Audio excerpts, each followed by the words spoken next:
Welcome back class 8। आज हम chapter number 9 पादर उसका पेज नंबर 48 समझने जा रहे हैं। ठीक है, 47 में हमने लास्ट वीडियो में समझा था कि भाई उनके वहाँ जो गांव है उसी गांव में भवाई का कार्यक्रम होता था। ठीक है, उसके बाद आसु सुद पांचमनी रात्रे गोंद्रे भवाईना श्री गणेश थाई। ओके, फिर ये भवाई देखने के लिए बच्चे आगे बैठने के लिए लड़ते झगड़ते थे। ठीक है, और जब भी आगे बैठने को अगर मौका मिल जाता था तो बहुत ही मज़ा आ जाता था। ऐसे ऐसे लेखक अपनी बचपन की कुछ यादें यहाँ बता रहे हैं। अब आगे पेज नंबर 48। ओके, अब यहाँ पे कौन से सीज़न की बात करी? शियाड़ो मतलब ठंड के मौसम की बात करी कि शियाड़ामा गोंदरू केवू लागे। ओके, तो हवे यहाँ पे भी एक क्वेश्चन आएगा, ध्यान रखना। शियाड़ामा हुत्तुतु के आटा पाटा रमीने कड़कड़ती ठंडी उड़ाड़िए। ठीक है, कि हम विंटर में जितना दौड़ते हैं, जितना वर्क करते हैं, उतनी हमें ठंडी कम लगती है। ठीक है, बॉडी में गर्मी अपने आप आ जाती है। तो बच्चे भी क्या करते थे, ठंड के मौसम में यही गोंदरे में लेखक और उनके दोस्त ये सब किसकी वो कबड्डी मतलब हुत्तुतुतु और आटा पाटा मतलब दूसरी कोई गेम है, तो ये गेम खेलते थे और ठंडी को उड़ाते थे।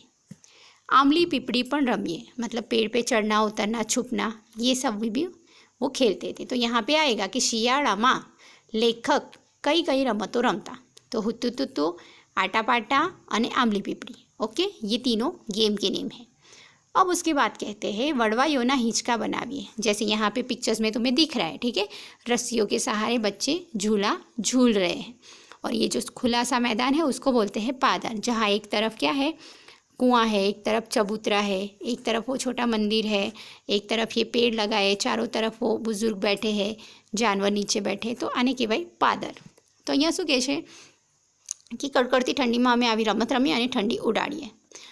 पढ़िए, हाँ, पढ़वाइयोना हिंचका बनावे, जैसे झूलते थे। ठीक है, झूले बनाकर पढ़िए, आखड़िए, ઊભા થઈએ, લંગડાઈએ, લડાઈએ, એકબીજાના કપડાં ફાડીએ, માથામાં રેત ભરીએ, રોતા રોતા ગાળાગાળી કરીએ, સામસામા પથરા મારીએ, લુહાણ થઈએ, તોય થોડી વાર પછી બધું જ ભૂલીને ભેગા થઈને રમવા માંડીએ। अब बचपन कैसा होता है कि कभी भी मन में ऐसी कड़वाहट नहीं रखता है। ठीक है, झगड़ा होता है तो 5-10 मिनट के बाद फिर से वो दोस्त बन जाते।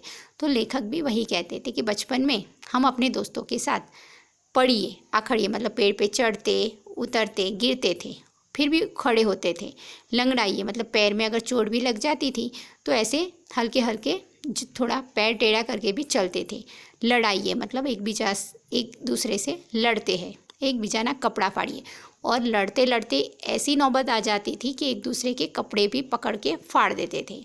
माथा में रेत भरिए, एक दूसरे को परेशान करने के लिए रेत डालते थे सर में। रोता रोता गाड़ा गाड़ी करिए, कि कभी कभी झगड़ा इतना बढ़ जाता था कि आमने सामने रोते भी थे और गाली भी बोलते थे।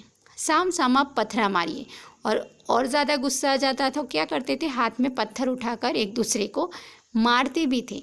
लुहाण थईए, और पत्थर लगने की वजह से खून भी निकलता था, तोय पण थोड़ी बार पछी, ठीक है, दोस्त समझकर सब कुछ भूलकर फिर से इकट्ठा होकर खेलने लगते थे, भेगा थईने रमवा मांडिए।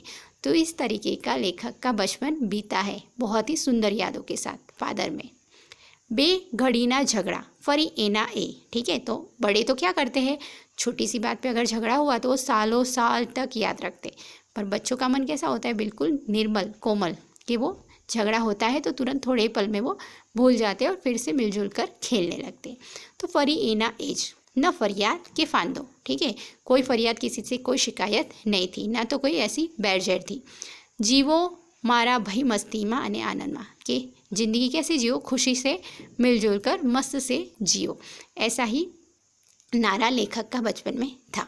अब क्या होता है आगे, मज़ा तो आवे उनाड़ा में। अब यहाँ पे गर्मियों के मौसम की बात करी, ऊपर के पैराग्राफ में कौन से विंटर की बात करी, अब यहाँ समर की बात करी।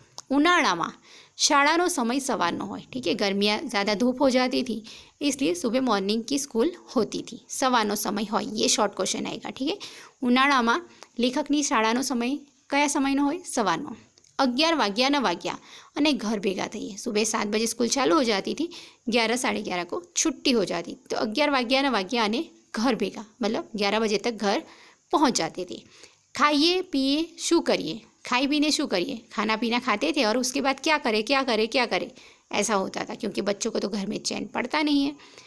बपोरे खेतर में भात लईने ना छूटके बड़बड़ता बपोरमा गोंदरानी गर मलाई रेत में अडवाणा पगे दाझता जवानो। ठीक है, तो कभी कभी अपने मम्मी पापा को, अब पूरा दिन तो पहले तो स्कूल में रहते थे, पर अब तो क्या है, समर में वो हाफ डे हो जाता था, मतलब सुबह जाते थे 11 बजे आ जाते थे, फिर पूरा दिन खाली होता था। तब वो गांव के बच्चे क्या करते थे, अपने मम्मी पापा को, जो अपने उसके मम्मी पापा होते थे जो खेत में काम करते थे, तो उनको दोपहर का खाना भेजते थे, मतलब देने लिए जाते थे। बपोरे खेतर में भात लेने ना छुटके मतलब मन नहीं होता है तो भी जाना पड़ता था। बड़बड़ता बपोर में मतलब गर्मियों में तो कितनी तेज़ धूप होती है, तो इस तेज़ धूप में ये बच्चे अपने मम्मी पापा को खाना पहुंचाने जाते थे।